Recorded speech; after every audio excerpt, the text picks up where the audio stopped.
तुलना महाराणा प्रताप से करने पर अकबर को महान बताना महान मूर्खता था। हमने सब किताबें देख ली, अभी तक नहीं, यदि कोई होगा तो पूरी किताब को जला देगी। यह राजस्थान के शिक्षा मंत्री मदन दिलावर, जिनका कहना है कि अकबर महान नहीं था, अब राजस्थान के इतिहास में उसे महान पढ़ाया भी नहीं जाएगा और जिस किताब में उसे महान बताया जाएगा उन किताबों को जला दिया जाएगा। अब एक और तस्वीर देखिए। पादिशाह अकबर एक उदार सम्राट, ये किसी स्कूल की किताब नहीं है और ना ही ये किसी इतिहासकार का लेख है। ये एक बुकलेट का पैरा है और ये बुकलेट है केंद्र सरकार की, जिसे सरकार ने G20 सम्मेलन के लिए फरवरी महीने में जारी किया था। केंद्र में बीजेपी शासित मोदी सरकार है और राजस्थान में भी बीजेपी शासित भजनलाल की सरकार है। ऐसे में अब शिक्षा मंत्री के बयान को लेकर राजस्थान में सियासत शुरू हो गई है, जिस पर पहला हमला किया है गोविंद सिंह डोटासरा ने। तो पहले सुनिए डोटासरा का ये बयान और फिर आपको अपनी इनसाइड स्टोरी में बताएंगे कि अकबर महाराणा प्रताप पर होने वाली पूरी सियासत का आखिर ताना बाना क्या है। अब उनको ये बातें बार बार इसलिए करनी पड़ रही हैं कि उनको केवल हिंदू मुस्लिम करना है। उनके आरएसएस में यही सिखाया जाता है कि हमारे पास मुद्दे नहीं है, हमको हिंदू मुस्लिम करके हमारी राजनीतिक रोटियां। दरअसल मदन दिलावर भजनलाल सरकार में ऐसे मंत्री हैं जो आए दिन किसी न किसी विवाद का हिस्सा बनते ही रहते हैं। अब राजस्थान के शिक्षा मंत्री मदन दिलावर ने मुगल सम्राट अकबर को लेकर एक बार फिर से बड़ा बयान दिया है। उन्होंने कहा कि मुगल बादशाह अकबर का महिमा मंडन करने वाले और उन्हें महान बताने वाली किताबों को जला दिया जाएगा। सुनिए उनका पूरा बयान। महाराणा प्रताप को भूले नहीं, लेकिन अकबर की तुलना महाराणा प्रताप से करने पर अकबर को महान बताना महान मूर्खता थी। ये मेवाड़ का अपमान, राजस्थान का अपमान, भामाशाह का अपमान और अपमान आन बान शान के प्रतीक महाराणा प्रताप का अपमान है। महाराणा प्रताप का अपमान पूरे राजस्थान वासियों का अपमान है कि वो हमारे संरक्षक थे और जिन्होंने कभी स्वतंत्रता की बेड़ियों को स्वीकार नहीं किया। हमने सब किताबें देख ली, अभी तक नहीं, यदि कोई होगा तो पूरी किताब को जला देगी। ये बयान मदन दिलावर ने हाल ही में उदयपुर में मोहनलाल सुखाड़िया यूनिवर्सिटी के विवेकानंद सभागार में एक कार्यक्रम के दौरान दिया, जिसके बाद राजस्थान में सियासी बवाल मच गया।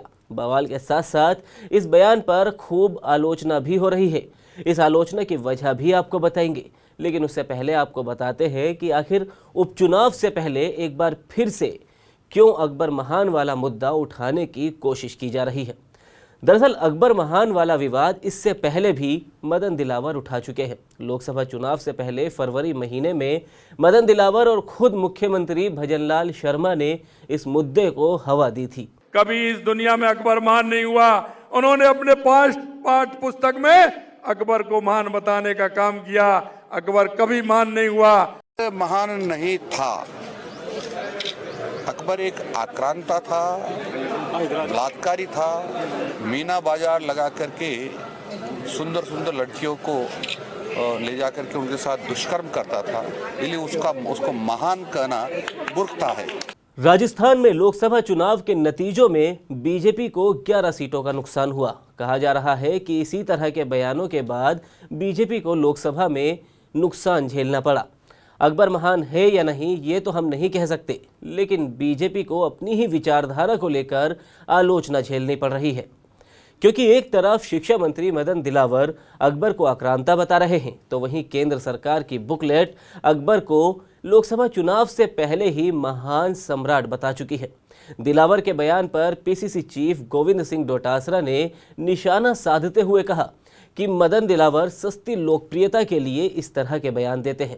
एक तरफ केंद्रीय सरकार अपनी G20 समिट में अकबर को महान बताती है, तो वहीं दूसरी तरफ राजस्थान के शिक्षा मंत्री मदन दिलावर अकबर के बारे में अनर्गल बयान देते हैं। उनको ये बातें बार बार इसलिए करनी पड़ रही हैं कि उनको केवल हिंदू मुस्लिम करना है।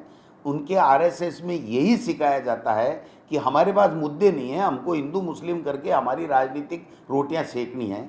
उनको कोई पूछे कि आप शिक्षा मंत्री हो और आप ये कह रहे हो कि मैं किताबें जला दूंगा, ये कौन से संविधान में लिखा है, कौन से कानून की किताब में लिखा है कि आप किताबें जला दोगे?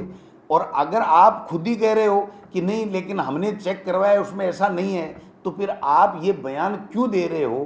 क्यों यहाँ पर आप धार्मिक उन्माद फैला करके और यहाँ पर अशांति फैलाना चाहते हो, इस प्रदेश में नफरत फैलाना चाहते हो लोगों में? ये आपका क्या एजेंडा है?